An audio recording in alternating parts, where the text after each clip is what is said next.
అధ్యాయం 38 ఒక మాట ఉందండి. ఏమంటాడు దేవుడు అంటే, విస్తారమైన విత్తనములు పొలములోనికి తీసుకుని పోయి కొంచెమే ఇంటికి తెచ్చుకొందువు, ఎలా అనగా మిడతలు వాటిని తినివేస్తున్నాయని దేవుడు చెప్తున్నారు. నిజమే కదా. వ్యవసాయం చేసేటువంటి వారు వ్యవసాయం చేస్తున్నప్పుడు అమ్మ వరి ఆకుమడి పోసి దాన్ని పీకి మరలా నాట్లేసి వాటిని పెంచి పెద్ద చేసి బాగా పంట దగ్గరికి వచ్చిన తర్వాత కోసి చేలో పెట్టి మరలా వాటిని రోడ్డు మీద గెలిచి ట్రాక్టర్లతో తొక్కించి ధాన్యం ఎగరబోసి పొట్టంతా పోగొట్టి అసలైన ధాన్యాన్ని బస్తాల్లో పోసి వాటిని ఇంటికి తెచ్చి మరలా ఇంటికాని జాడించుకోవడానికి మిల్లులో పోసి మిల్లులోంచి బియ్యం ఇంట్లోకి తెచ్చేటప్పటికి చాలా మాట్లాడలే పక్షులకి వెళ్ళిపోతాయి, పందికొక్కులకి వెళ్ళిపోతాయి, అవునే కదా, దారంలో పోతాయి, ఎక్కడెక్కడ మిస్ అయిపోతాయి. ఏది 100% రాదు. ఇక్కడ కూడా దేవుడు చెప్పాడు.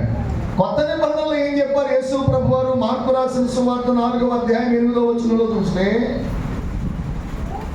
మీకు నేను ప్రశ్న జవాబుగా మీకు చెప్తాను ఈ అంశంలో. మార్కు రాసిన సువార్త 4:8 ఏమన్నాడమ్మా? కొన్ని మంచి నేలను పడెను, అవి మొలిచి పెరిగి పైరై చూడండి 30 గాను 60 గాను 100 గాను ఫలిస్తుందని ప్రభు చెప్పారు. పాత నిబంధనలో దేవుడు ద్వితీయోపదేశకాండం 28వ అధ్యాయం ఆజ్ఞల్లోనైతేనేమో నువ్వు చేలోకి వెళ్ళేటప్పటికి 100 విత్తనాలు పట్టుకెళ్ళి వచ్చేటప్పటికి అంత రావట్లేదు నీకు అంటున్నాడు ఫలితం. ఇక్కడ కొత్త నిబంధనలో యేసు ప్రభు వారు కూడా అదే చెప్తున్నాడు. 30%, 60%, 100%. కానీ ఆదికాండం 26వ అధ్యాయము ఈ 12వ వచనం కాడికి వచ్చేటప్పుడు ఎంతంట ఇది చూడండి. ఏముంది? ఇస్సాకు ఆ దేశమందున్న వాడే విత్తనం వేసి ఆ సంవత్సరము, అమ్మ అన్ని సంవత్సరాలుగా వేసిన సంవత్సరమేనా? ఏ సంవత్సరం అయితే విత్తనం వేశాడు ఆ సంవత్సరం ఎంత ఫలితం పొందాడు? బాగా వినాలి బయట ఉన్నవారు. ఏ సంవత్సరం అయితే విత్తనం వేశాడో ఆ సంవత్సరమే ఫలితం ఎంత వచ్చింది? గట్టిగా చెప్పాలి, మరొకసారి చెప్పాలి. మరి 100 వస్తుందా అని పాత నిబంధనలో చెప్పాడా? కొత్త నిబంధనలో ప్రభువు కూడా వాటికి భాగాలు పెట్టాడు, 30, 60, 100. కానీ ఇక్కడ ఇస్సాకు అయితే 100కి ఎలాగా? ఎలా సాధ్యం చెప్పడే. 100కి 100 పొందటం ఏదో ఊహను బట్టి రాశాడంటారా? బైబిల్లో అటువంటిది లేదు అసలు. బైబిల్లో ఉండే ఒక అక్షరానికి కూడా చాలా పరిశుద్ధత, సత్యం, న్యాయం, ఏమిటి యథార్థత, ధర్మంగా ఉందండి. దాంట్లో బ్యాలెన్స్ అంతా కూడా ఏది కూడా ఊహను బట్టి, ఇచ్చను బట్టి, సందర్భాలను బట్టి రాసినటువంటి మాట కాదు. ప్రతిదీ కూడా దేవుని పరిశుద్ధాత్ముడు మాత్రమే ఈ గ్రంథంలో రాయించాడు. స్తోత్రం చెప్పాలి. మరి ఎలాగ 100 ఫలితం పొందాడు? మన జీవితాల్లో దీన్ని మనం ఆలోచించాలి. ఎన్ని సంవత్సరాల నుంచి నువ్వు దేవుణ్ణి నమ్ముకున్నావు? ఎన్ని సంవత్సరాలైంది నువ్వు బాప్తిసం పొంది? ఎన్ని క్రిస్మస్లు చేసావు? ఎన్ని ఉపవాస కూటాల్లో ఉన్నావు?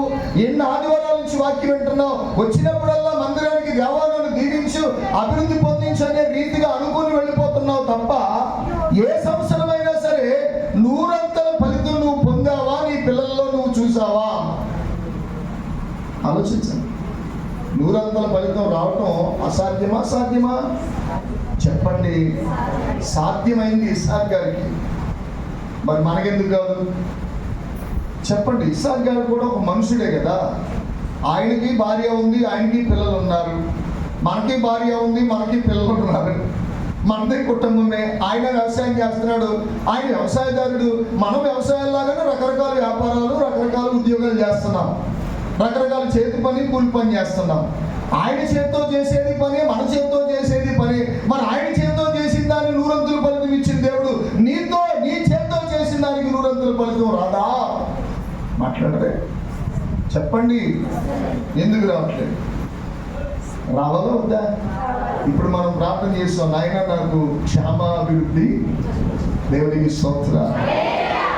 ఎలాగా ఆ 100 ఫలితం ఆయన ఎలా పొందాడు? ఇస్సాకు గారి స్టోరీ చెప్దాం ఉంది కానీ టైం లేదు, అంత టైము నాకు కుదరట్లేదు. ఆయన గురించి చెప్పాలి కొంత స్టోరీ.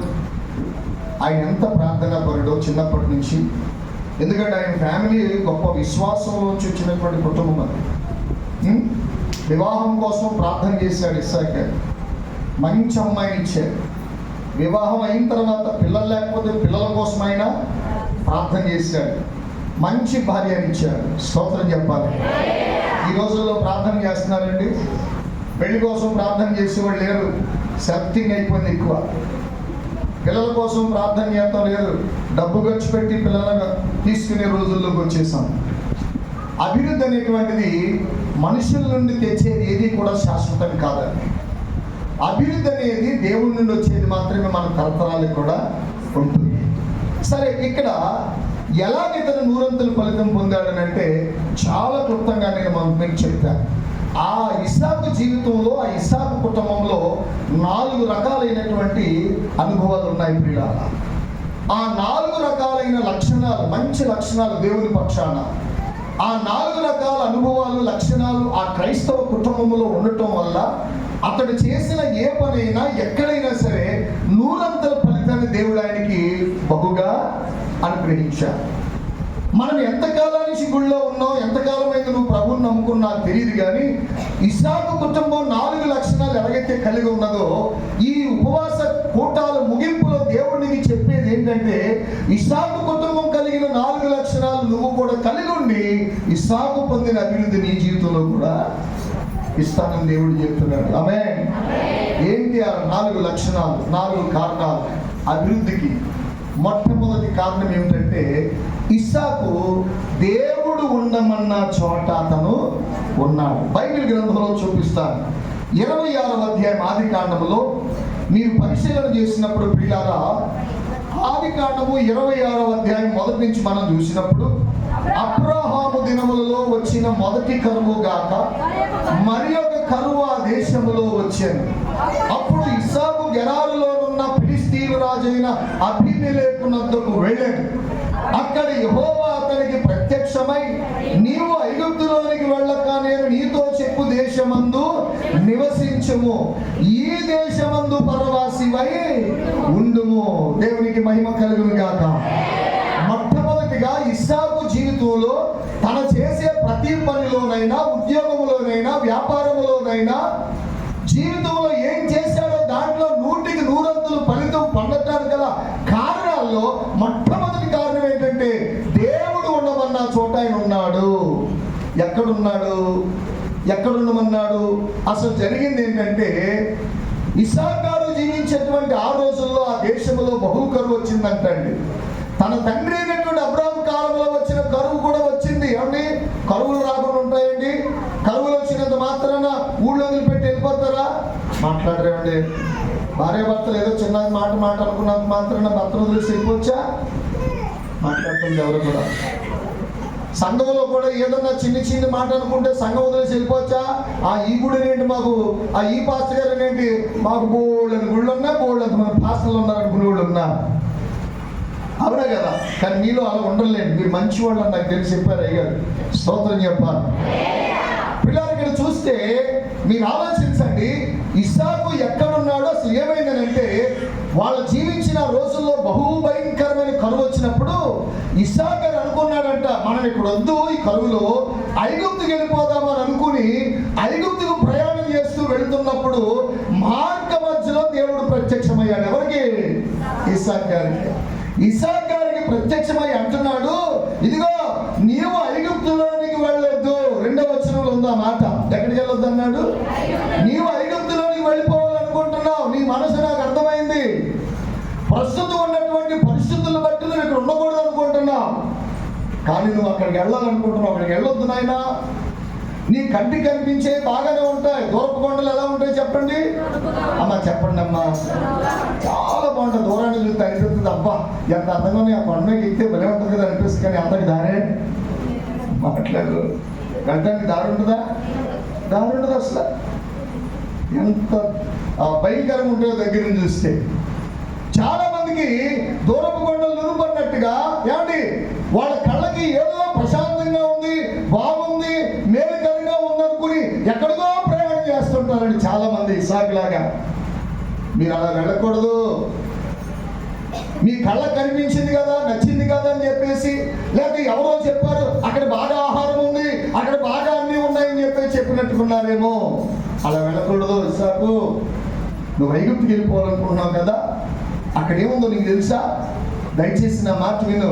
యూ డోంట్ గో, నువ్వు వెళ్ళొద్దు, స్టే హియర్, నువ్వు ఇక్కడే ఉండు. దేవునికి స్తోత్రం. నువ్వు ఇక్కడే ఉండు. ఎక్కడ? ఎందుకు ఎక్కడ ఉండమన్నాడు? అది మనకి చాలా ఇంపార్టెంట్ అండి. 3వ వచనంలో ఉంది, ఈ దేశమందు పరవశివయుండుము. ఏ దేశం? ఐగుప్తా. ఐగుప్తుకి వెళ్ళిపోవాలనుకుంటే దేవుడు ఏమన్నాడు? ఐగుప్తుకి వినాలి బాగా, ఐగుప్తుకి వెళ్ళదు. ఈ దేశమందు. ఏ దేశం అది? అది ఇశ్రాయేలు దేశం కాదు, దేవుడున్న దేశం అంతకన్నా కాదు. ఆ దేశం ఎవరిదంటే ఫిలిష్తీయుల దేశం. ఎవరిదండి? చూడండి 6వ వచనంలో ఉంది, దేవుడు చెప్పినట్టుగా ఇస్సాకు ఎక్కడున్నాడంట? ఇస్సాకు గెరారులో నివసించెను. స్తోత్రం చెప్పండి. ఏమండి, ఏమన్నాడు ఇక్కడ? దేవుడు చెప్పాడు నువ్వు ఐగుప్తుకి వెళ్ళొద్దు. నీ కంటికి బాగుందని వెళ్ళిపోతున్నావు. ఎందుకంటే అభిమాన ఐగుప్తుకి వెళ్ళిపోతారు. ఐగుప్తులో యాకోబు గారి కాలంలో కూడా కరువు వచ్చింది, అబ్రహాం గారి కాలంలో కూడా కరువు వచ్చింది. వాళ్ళందరూ ఐగుప్తుకి వెళ్ళి తెచ్చుకున్నారు ధాన్యాన్ని. అలాగని చెప్పేసి ఈయన కూడా వెళ్ళిపోతున్నాడు. దేవుడు చెప్పినప్పుడు వినాలా వద్దా? చాలా మందికి ఉన్న సంఘంలో ఎంత బాగా వాక్యం ఉన్నా, కన్నీళ్లు ప్రార్థన ఉన్నా అది నచ్చదండి. కొంతమందికి దేశంలాగా తెగ తిరుగుతూ ఉంటారు ప్రపంచమంతా కూడా. వాళ్ళకి ఏది నచ్చదు. అన్ని చోట్లకి వెళ్తారు, అన్ని రకాలు తింటారు, అరకి రోజులు పట్టుకుని బలహీనంగా అటువంటి వాళ్ళు ఉంటారు. ఏ మందు చేసినా తగ్గదండి. తగ్గుద్దా? ఇంజక్షన్ చేసినా తగ్గదు, టాబ్లెట్ చేసినా తగ్గదు. అన్ని రకాల తిండి తిన్నారు తెల చెప్పండి అమ్మా. అప్పుడే మిరపకాయ బజ్జీ, అప్పుడే డ్రింకు, అప్పుడే కాఫీ, అప్పుడే ఇడ్లీ, అప్పుడే పెరిగన్నం తింటుంటే కడుపులో బాగుంటుందా? రకరకాలు తింటుంటే అలాగే ఉంటుందండి.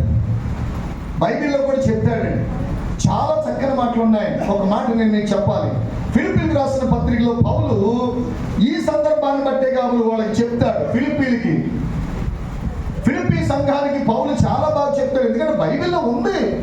మనం ఎవరిని ఉద్దేశించి కాదు, దేవుడు ఉన్నదని చెప్తున్నాడు. దేవుడు ప్రజలకు అభివృద్ధి కోసం ఏమన్నాడు? ఫిలిప్పీలకు రాసిన పత్రిక 4వ అధ్యాయము 8వ వచనం నుంచి, మెట్టుకు సహోదరులారా, ఏ యోగ్యతైనను మెప్పైనను ఉండిన యెడల, ఏవి సత్యమైనవో, ఏవి మాన్యమైనవో, ఏవి న్యాయమైనవో, ఏవి పవిత్రమైనవో, ఏవి రమ్యమైనవో, ఏవి ఖ్యాతి గలవో, వాటి మీద ధ్యానం ఉంచుకోండి. మరియు మీరు నా వలన ఏవి నేర్చుకొని అంగీకరించినో, నా యందు ఉన్నట్టుగా ఏవి వింటారో, ఏవి చూచారో అట్టి వాటిని చెయ్యండి. దేవునికి స్తోత్రం చెప్పాలి. ఏమనుంది 9లో? మీరు నా వలన ఏమి నేర్చుకొని అంగీకరించారు. స్తోత్రం చెప్పాలి. సంఘంలో మీరు ఏమి నేర్చుకున్నారు? ఇక్కడ దైవజనుడు చెప్పే వాక్యాన్ని మీరు ఏమని నేర్చుకున్నారు? మీరు ఏ రీతిగా ఉన్నారని అడుగుతున్నాడు పౌలు గారు. ఇస్సాకును కూడా అదే అంటున్నాడు దేవుడు. ఓ ఇస్సాకు, నా శక్తి తెలుసు, నా సామర్థ్యం తెలుసు, నువ్వు ఐగుప్తుకి వెళ్ళిపోతావా? ఐగుప్తులో ఏముందో నీకు తెలుసా? ఎవరు చెప్పండి అక్కడ ఆహారం ఉందని? పంటలు బాగా ఉన్నాయని వెళ్ళిపోతున్నావా? నువ్వు అక్కడికి వెళ్ళొద్దు, నువ్వు ఇక్కడే ఉండు. చూసారా, ఇటువంటి విశ్వాసం చాలా మంది ఉన్నారు. అందుకే ఫలితాలు పొందలేకపోతున్నారు. సరిగ్గా అభివృద్ధి పొందేటానికి సైతానుడు వాళ్ళని కదులుతారు. సరిగ్గా చేసిన ప్రార్థనలకి జవాబులు వచ్చేటానికి లెఫ్ట్ అయిపోతారు కొంతమంది. అందుకే వారు అభివృద్ధి పొందలేకపోతున్నారు కుటుంబాలు. దేవునికి మహిమ కలుగును గాక. ఇప్పుడు ఇస్సాకుతో చెప్పాడు, నువ్వు ఐగుప్తుకు వెళ్ళొద్దు, నువ్వు ఎక్కడుండాలి చెప్పండి, ఎక్కడుండాలి? 26వ అధ్యాయంలోకి రండి. ఆదికాండం 26వ అధ్యాయంలో దేవుడు ఎక్కడుండమని చెప్పాడు? 3వ వచనం, ఈ దేశమందు పరవాసివై ఉండుము. ఇక్కడ ఉంటే నేనేం చేస్తాను? అమ్మా ఒకరు చదవండి. నేను నీకు తోడై ఉండి నిన్ను. స్తోత్రం చెప్పాలి. దేవుడు మాట వింటే మనం అభివృద్ధి పొందుతాం. ఇప్పుడు వినండి బాబు, మాట్లాడకూడదు. మీ ఊరు మాట్లాడతారా? మా ఊరు అయితే మాట్లాడరు అసలు. వినండి, ఇస్సాకులో మొట్టమొదటి లక్షణం ఏంటంటే దేవుడు ఉండమన్న చోట ఉన్నాడు. తన ఆలోచన చొప్పున తను లేడు. ఎవరో చెప్పిన మాటలు వినలేదు. సంఘములో కూడా ఎవరో చెప్పిన దాన్ని బట్టి మనం చేయకూడదు. ఇక్కడ దైవజనుడు దేవుడు మాట చెప్తాడు కాబట్టి ఆ మాటే మనం. ఇందాక పౌలు గారు కూడా అన్నాడు, మీరు నా వలన ఏమి నేర్చుకున్నారో అది దాని యందు మీరు స్థిరులుగా ఉండండి అని చెప్తాడు ఆ మాటల్లో కిందకి. ఇప్పుడు ఇస్సాకు ఎక్కడున్నాడని మనం ఆలోచిస్తే గెరారులో నివసించాడు. ఈ గెరారు దేశం ఎవరిదిరా అంటే ఫిలిస్తీన్ దేశం ఇది. ఏమంటే వినాలి, గెరారులో దేవుని పిల్లలు ఉన్నారా? లేరు. అందరూ కూడా అన్యులే వాళ్ళు. అక్కడ దేవాలయం ఉందా? లేదు. అక్కడ అందరూ కూడా అన్యాచారంలో ఉన్న ప్రజలు. వాళ్ళ మధ్య దేవుడు ఇస్సాకుని ఏమంటున్నాడు? ఇక్కడే ఉండన్నాడు. స్తోత్రం చెప్పండి. ఇక్కడ ఒక చిన్న ఆలోచన మనం తీసుకుందాం, చిన్న ప్రశ్న మనలో మనం వేసుకుందాం. ఇప్పుడు దేవుడు ఉండమన్న చోట ఉన్నాడు. ఆ ప్రాంతం ఏమన్నా ఇతను ఏమైనా తెలిసిందా? పోనీ మనుషులు ఏమన్నా బంధువులా? మాట్లాడారండి. పోనీ ఆ ప్రాంతం ఎంత మంచిదో, పోనీ భక్తి కలిగిన ప్రాంతమా? అదేమీ లేదు. ఒక మాటలో చెప్పాలంటే ఆ దేశమంతా ఒక భాష, ఆ దేశ ఆచారాలన్నీ ఒక పద్ధతి, ఆ దేశ సాంప్రదాయాలన్నీ ఒకటైతే ఇస్సాకు గారు మాత్రం ఒక్కడిగా ఉన్నాడు అక్కడ. అయితే ఆశ్చర్యం ఏంటంటే ఇస్సాకు గారు ఒంటరిగా ఉన్న, ఆయన కుటుంబంతో ఉంటున్నా, ఆ దేశమంతా ఒకటున్నా, అదే దేశంలో దేవుడు ఇస్సాకుని అభివృద్ధి చేశాడు. చెప్పలు కొట్టండి పిల్లలు. అర్థమైందా మీకు? ఎందుకు అభివృద్ధి అయ్యాడు అక్కడ? దేవుడు అక్కడ. చెప్పండి, దేవుడు అక్కడ. దేవునికి స్తోత్రం. అంటే ఇస్సాకుని దేవుడు గెరారులో నాటాడు అక్కడ. నేను ఈ దేశంలో నిన్ను నాటుతున్నాను, నీ సంతానాన్ని ఇక్కడ అభివృద్ధి చేస్తాను, ఈ ప్రాంతంలో నిన్ను గొప్పగా చేస్తానని చెప్పి ఆ గెరారులో ఇస్సాకును నాటాడు. నాటిన తర్వాత అక్కడ విస్తరించాలి వద్దా? అలాగే దేవుడు కూడా మనల్ని నాటుతున్నాడండి. మనందరూ కూడా ఒక మొక్క లాంటి వాళ్ళమే. సంఘం అనేది ఒక తోట లాంటిది. నిన్ను ఈ సంఘములో నాటాడంటే నువ్వు ఇక్కడ ఏమవ్వాలి? మాట్లాడలేదు, అభివృద్ధి విస్తరించాలి. కాసేపు ఏమో ఈ సంఘంలో, మళ్ళీ వెళ్ళిపోయి మళ్ళీ ఇంకో సంఘంలో, మళ్ళీ అక్కడి నుంచి ఇంకో సంఘంలో అయితే నువ్వు ఎదగవో. ఎదుగుతాయా ఈ మొక్కలు? మాట్లాడండి. మీ ఇంట్లో చిన్న మల్లెంట వేసారనుకోండి, మళ్ళీ అది గులాబీ మొక్క వేసారనుకోండి, ఇక్కడ అచ్చురాలని చెప్పేసి అక్కడ తీసేసి మళ్ళీ కూర్చోండి, ఇంకా తొందరగా పుయ్యట్లేదని చెప్పేసి తినగలిగి, ఇంకా వస్తలేదని మళ్ళీ 6 నెలల తర్వాత మళ్ళీ ఎక్కువ చూడండి. అలా మార్చుకున్నప్పుడు సంవత్సరం 5 సార్లు చెప్పుకుని అది ఎలా ఉంటుంది? మందిరాలు మార్చేవాడు బతుకులు కూడా అంతే. అభివృద్ధి ఉండదు. నమ్మిన వాళ్ళు అందరూ స్తోత్రం చెప్పరే. అభివృద్ధి ఉండదు. అభివృద్ధి కాలేరు వాళ్ళు, ఆశీర్వాదాలు పొందలేరు వాళ్ళు. నమ్మకంగా స్థిరంగా ఉండాలి. స్తోత్రం చెప్పండి. కరువు ఉంది, ఎక్కడికో వెళ్ళిపోవాలంటున్నాడు, సమస్యలు ఉంటాయి. బాగా వినండి. మన పిల్లలు మన మాట వినట్లేదు, మన పిల్లలు బయటికి ఎండేద్దామా? మాట్లాడలేమండి, గంటం. లేకపోతే మన తండ్రి మన విషయంలో కూడా సరిగా లేడనుకోండి, మా నాన్న ఉన్నంతకాలం బాగా పెట్టాడు, ఇప్పుడు లేదురా అని మనం అడ్జస్ట్ అయిపోతాం. అంతేగాని ఎప్పుడు చూసినా నాకు పెడతలేదని చెప్పేసి అనుకుంటే ఎలాగా? మన జీవితాల్లోనైనా దేశంలోనైనా ఎక్కడైనా సరే కరువులు ఉన్నాయండి.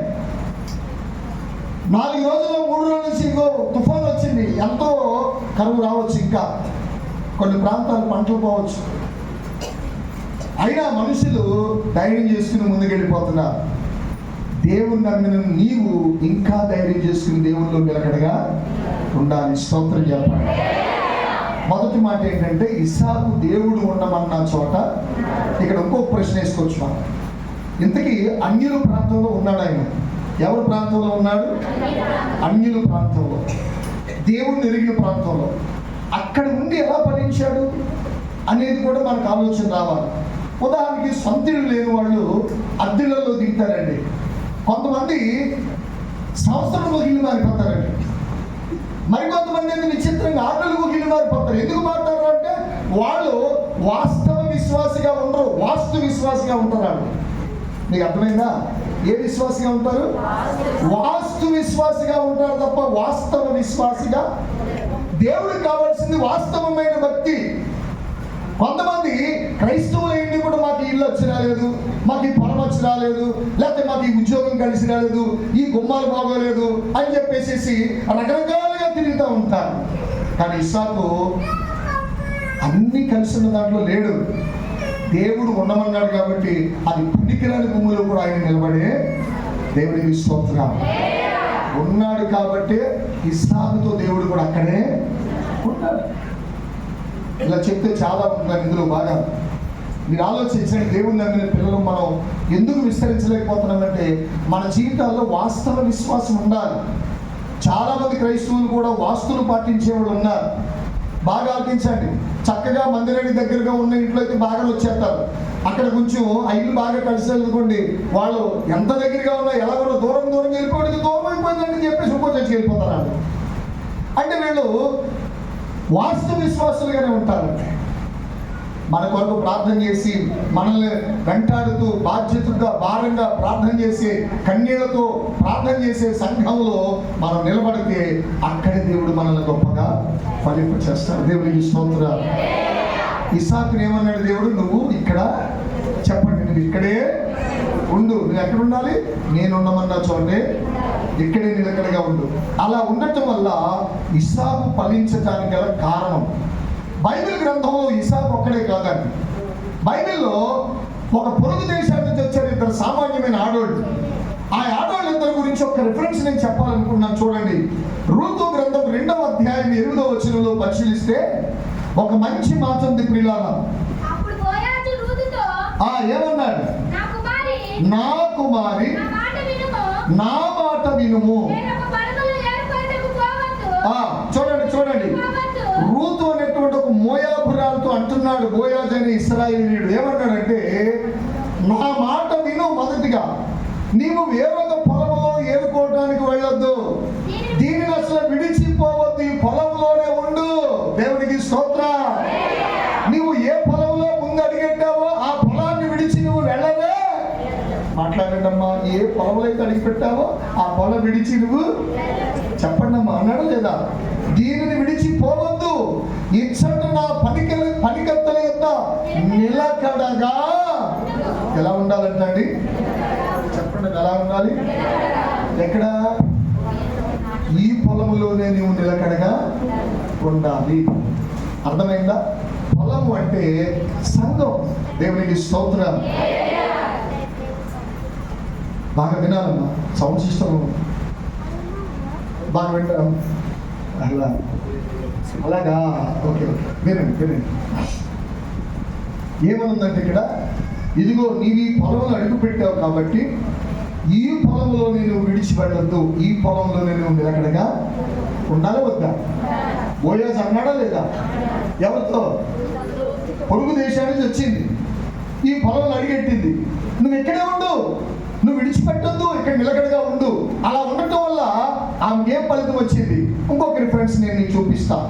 అదే 2వ అధ్యాయం 23వ వచనం కూడా చూడండి. ఏమనుందో? ఎవల కోతయు గోధుమల కోతయు ముగి వరకు ఆమె ఏరుకొనుచు బోయాజు పనికెత్తల యొద్ద నిలకడగా ఉండి తన అత్త ఎంట నివసించెను. దేవునికి స్తోత్రం చెప్పాలి. ఏ పొలములైతే అడిగి పెట్టిందో కోత కాలం వచ్చే వరకు అదే పొలంలో నిలకడగా రూతు. చెప్పండి అమ్మా, ఉందా లేదమ్మా? మధ్య వెళ్ళిపోయిందా? అలా ఉంది కాబట్టి కోతలు కొయ్యగలిగింది, పంటను చేకూర్చగలిగింది. దేవునికి స్తోత్రం చెప్పండి. హల్లెలూయా. మన జీవితాల్లో కూడా దేవుడు నిన్ను ఒక పొలం అనే ఈ సంఘంలో నాటాడు, ఇక్కడ ఉంచాడు కాబట్టి దీంట్లో కోతలు కోసే రోజు అంటే నువ్వు ఫలితాలు పొందే రోజు ఒక రోజు దేవుడు ఇస్తాడు. అంతవరకు నువ్వు ఎలా ఉండాలి? చెప్పండి బాబు, ఎలా ఉండాలయ్యా? వెనకాల ఉన్నవాళ్ళు ఎలా ఉండాలి? మనం సంఘంలో ఎలా ఉండాలి? చెప్పండి, ఎలా ఉండాలి? రూతు వలె నిలకడగా. దేవునికి స్తోత్రం. ఇప్పుడు ఇలా ఉంది కదా, లాస్ట్ గా ఆమెకు వచ్చిన ఫలితం చూపిస్తాను. నేను చాలా క్లుప్తంగా చూపిస్తున్నాను రిఫరెన్స్ లో. అదే 4వ అధ్యాయం 13లో చూడండి ఏమైందో ఫైనల్ గా. రూతును పెళ్లి చేసుకొని, దేవునికి స్తోత్రం చెప్పాలి. ఆఖరిగా పొలానికి ఏమైంది? ఆమె మాట్లాడి ఏమైంది అంటే స్థిరంగా ఉంది కదా. మాట్లాడండి, సరిగా ఉందా లేదా? అంతేనా? తిరుగుతుంది అటు ఇటు. అమ్మా తిరుగుతుందా బాబు? ఏ పొలంలో అయితే అడిగెట్టిందో అదే పొలంలో నిలకడగా. అంటే ఇస్సాకు వలె ఆమె కూడా ఒకే చోట నిలబడిగా ఉండి ఫలితాలు పొందగలిగింది. దేవునికి స్తోత్రం. మన జీవితాల్లో అభివృద్ధికి, క్షేమాభివృద్ధి పొందాలంటే దేవుడు నిలబెట్టిన చోట మనం ఉండాలి. ఈ సంఘం నీకు ఇచ్చాడు, ఈ సంఘంలో నిలబడే కృపనికి ఇచ్చాడు, ఈ సంఘంలో నాటబడిన అవకాశం నీకు ఇచ్చిన తర్వాత నువ్వు ఈ సంఘంలో స్థిరంగా నిలబడి నిలకడగా తప్పక నువ్వు ఫలితం పొందుతావు, అభివృద్ధి పొందుతావు. ఓకేనా? ఇది మొదటి మాట. ఇస్సాకులో ఏముంది చెప్పండి? మొదటిగా దేవుడు ఉండమన్న చోట ఇస్సాకు ఉన్నాడు, అందుకే 100% ఫలితం పొందాడు. సో రెండవ మాట ప్రసంగి గ్రంథంలోకి వద్దాం ఒకసారి. దీని గురించి ప్రసంగిలో సులభం చెప్తున్నాడండి. పరిశుద్ధ గ్రంథంలో ప్రసంగి గ్రంథము 11వ అధ్యాయం 6లో ఇస్సాకును 100 ఫలితం పొందటానికి రెండవ కారణం ఇక్కడ రాసుకొచ్చాడు. ఉదయమందును, చూడండి, ఉదయమందు విత్తనము విత్తుము, అస్తమయమందు నీ చెయ్యి వెనుక తీయక విత్తుము, అది ఫలించునో ఇది ఫలించునో లేక రెండును సరిసమానముగా ఎదుగునో నీవు ఎరుగవు. అయితే ఒకటి ఇక్కడ ఏంటంటే దీని అర్థం, ఉదయమందు విత్తబడింది పెరుగు మొలుస్తుంది, సాయంత్రం విత్తబడింది కూడా ఏమవుతుంది? దేవునికి స్తోత్రం.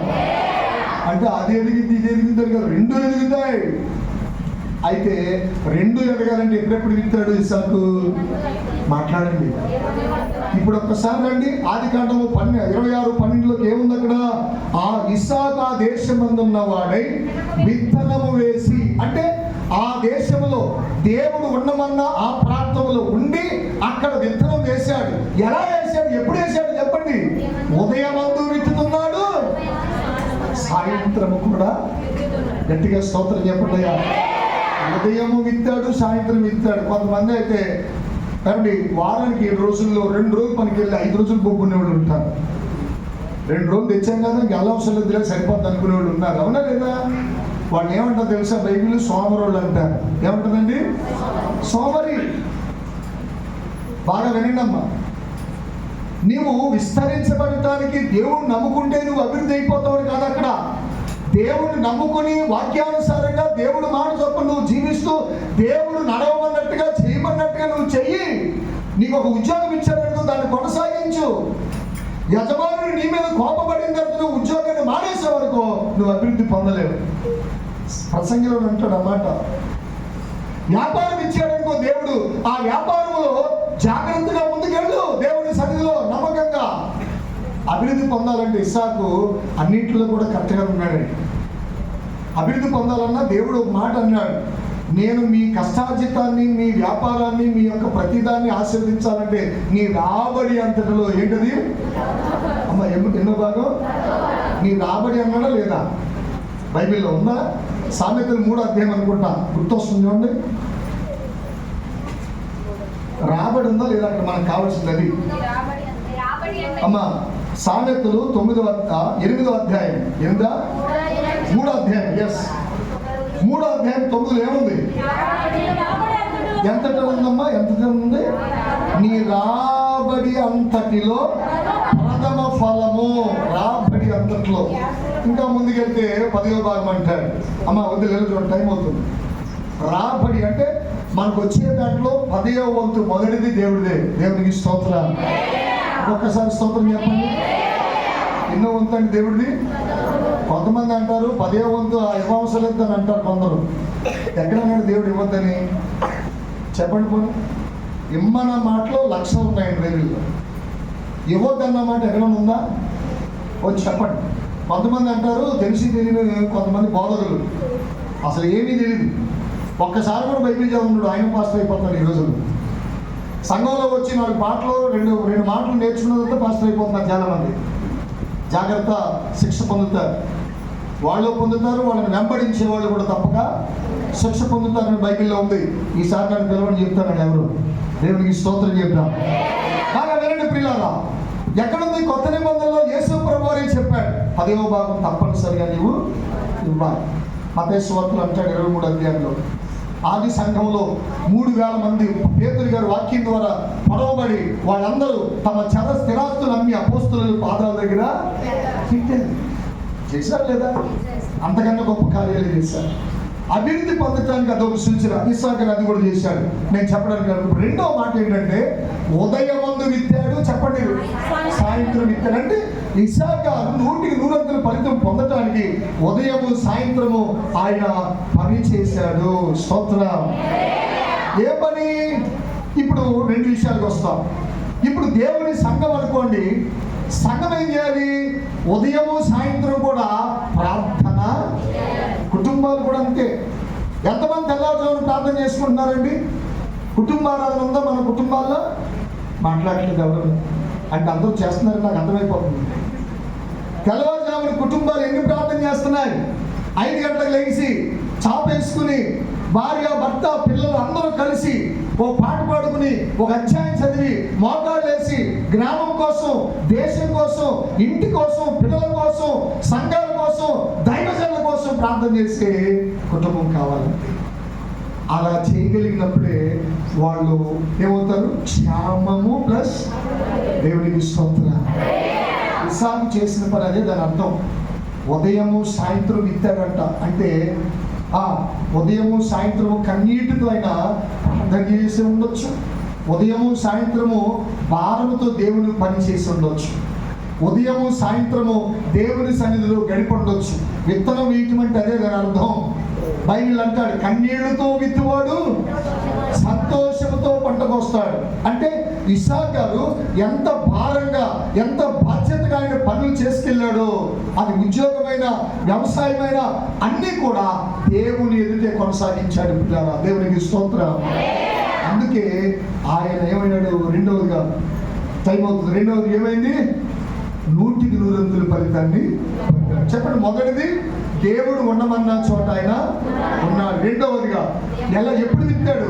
ఉదయము విత్తాడు. మరి మనం కూడా ఉదయము సాయంత్రం కూడా ప్రార్థన చేసుకోవాలి. తెల్లవారుజామున, సాయంకాలం పడుకునేటప్పుడు అదే చేశాడు ఇస్సాకు. అందుకే ఆయన్ని అన్నీ కూడా వర్ధిల్లాయండి. ప్రార్థన లేని ఇల్లు వ్యర్థమండి. ఫలితాలు ఉండవు. ప్రార్థన ఉండాలి మన ఇంట్లో. మన ఇంట్లో ఎప్పుడైతే ప్రార్థనలు అంటే కుటుంబ ప్రార్థనలు. ఇంట్లో ప్రార్థనలు ఉండాలంటే సంఘంతో ప్రార్థనలు కాదండి, కుటుంబ ప్రార్థనలు. వ్యక్తిగతంగా మన కుటుంబాలతో మనం ప్రార్థనలు గడపాలి. దేవునికి స్తోత్రం.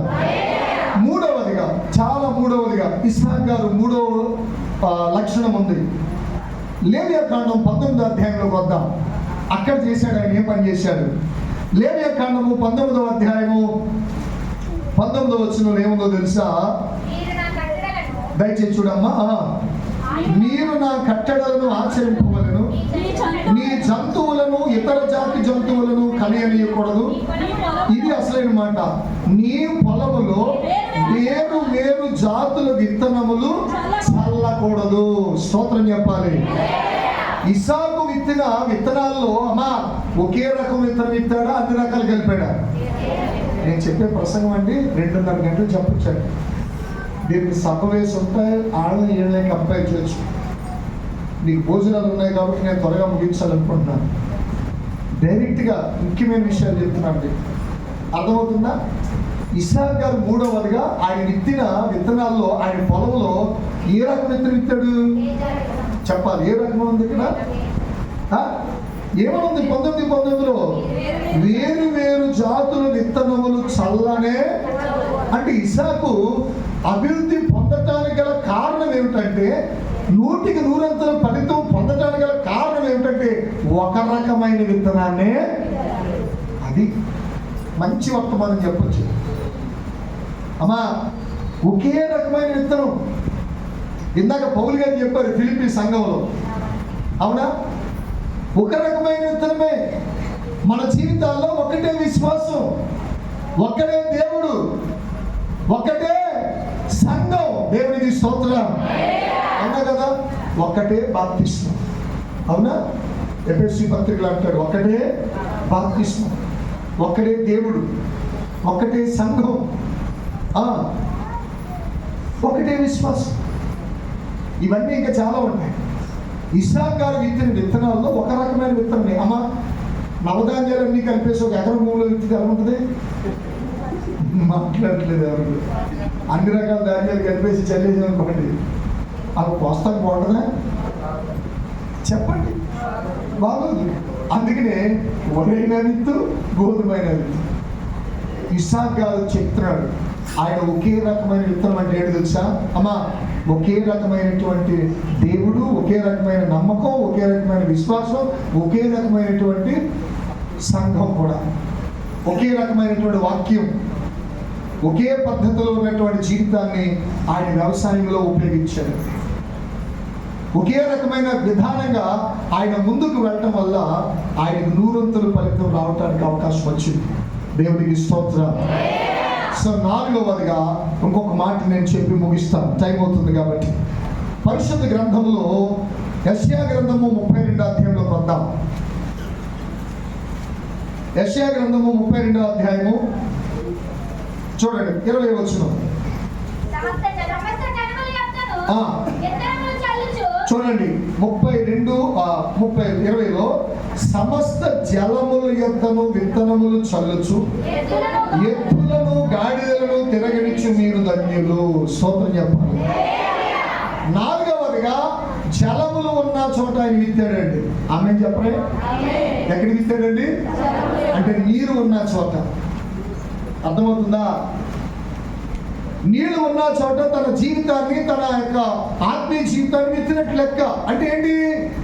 దేవుని సంఘం, నీకు ఒక మంచి మందిరం, మంచి దైవజనులు, ప్రార్థన సహవాసం ఉంది. అటువంటి చోట నీ జీవితాన్ని ఏం చేయాలి? నాటుకోవాలి. నువ్వు నాటగలిగినప్పుడు 100% ఫలితాన్ని దేవుడు నీకు ఇస్తాడు. ఇప్పుడు మాట్లాడాలి. ఎన్ని అంశాలు ఉన్నాయండి ఇందులో? ఇస్సాకు 100% ఫలితం పొందటానికి ఎన్ని కారణాలు? 4. ఏంటి? 1, దేవుడు ఉండమన్న చోటే ఉన్నాడు. 2, ఉదయం సాయంత్రం విత్తనాలు విత్తుతూనే. 3, ఒకే రకమైన విత్తనాన్ని, అంటే ఒక రకమైనటువంటి బోధలోనే, ఒక రకమైనటువంటి దేవుని మార్గంలోనే, ఒకే సంఘములో 4 రకాలుగా లేడు. 4వదిగా ఒకే జలములు ఉన్న చోట ఆయన జీవితం, ప్రార్థన. ఈ సంఘంలో ఏం తక్కువ అండి? ప్రార్థన ఉంది. అయ్యగారు బాబు చెప్తున్నారు, జారు గారు చాలా భారంగా చేస్తామండి. అయ్యగారు నాకు అర్థమైపోయింది, పరిచర్య చాలా భారంగా, సమర్పణ కలిగి, ఎంతో సమర్పణ కలిగి. అంత సమర్పణ లేకపోతే ఈ స్థాయికి సంఘం ఉండనే నమ్మినోడు చప్పట్లు కొట్టండి ఒకసారి. అనుకున్నారా? చెప్పండి. దేవుని వాక్యం సింపుల్గా ఉంటానండి. సంఘ క్షేమాభివృద్ధి, కుటుంబ క్షేమాభివృద్ధి, వ్యక్తి క్షేమాభివృద్ధి నీ జీవితంలో కావాలంటే ఇస్సాకు కుటుంబంలాగా నువ్వు కూడా సిద్ధపడి. ఇస్సాకు భార్య, భర్త, తన పిల్లలు అందరూ కూడా ఆ రీతిగానే ఉన్నారు. నువ్వు కూడా ఈ సంఘంలో దేవునితో పాటు ముందుకు వెళ్ళు. తప్పనిసరిగా నేను దేవుడు దీవిస్తాను. అందరూ లేచి నిలబడతాం.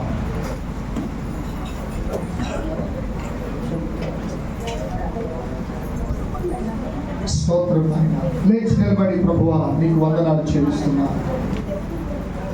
చాలా సింపుల్గా, చాలా తక్కువ టైంలో ఇస్సాకు గారి యొక్క 100% ఫలితానికి గల కారణాలు దేవుడు నీతో చెప్పాడు.